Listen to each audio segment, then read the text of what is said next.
Hey there, crypto enthusiasts. Welcome back to another exciting tutorial.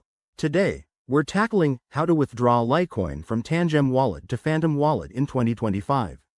If you're holding Litecoin in your Tangem Wallet and want to move it over to Phantom for better accessibility or trading, you're in the right place. This process is straightforward, but always double-check your steps to avoid any hiccups in the blockchain world. First things first, make sure you have both wallets set up and updated to their 2025 versions.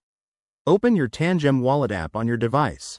You'll need to navigate to the Assets or Wallet section and select your Litecoin holdings.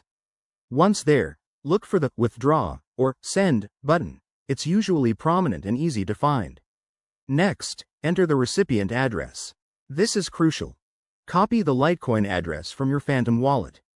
To do this, open the Phantom app, go to your Litecoin account, and tap on the Receive option to display and copy the address. Paste this carefully into the Tangem Wallet's withdrawal form to prevent any errors. Now, specify the amount you want to withdraw.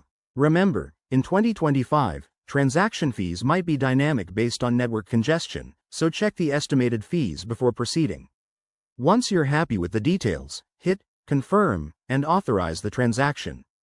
You'll likely need to verify this with your Tangem device's security features, like a PIN or biometric scan, for added safety. After submission, sit tight. Blockchain transactions can take a few minutes to an hour, depending on the Litecoin network. Keep an eye on your Tangem Wallet for confirmation status. Once it's done, head over to your Phantom Wallet, refresh the app, and voila! Your Litecoin should appear. A quick tip: always use official apps and double-check addresses to steer clear of scams.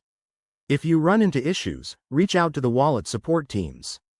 There you have it, folks. You've just withdrawn Litecoin like a pro. If this helped, give it a thumbs up and subscribe for more crypto guides. See you in the next one.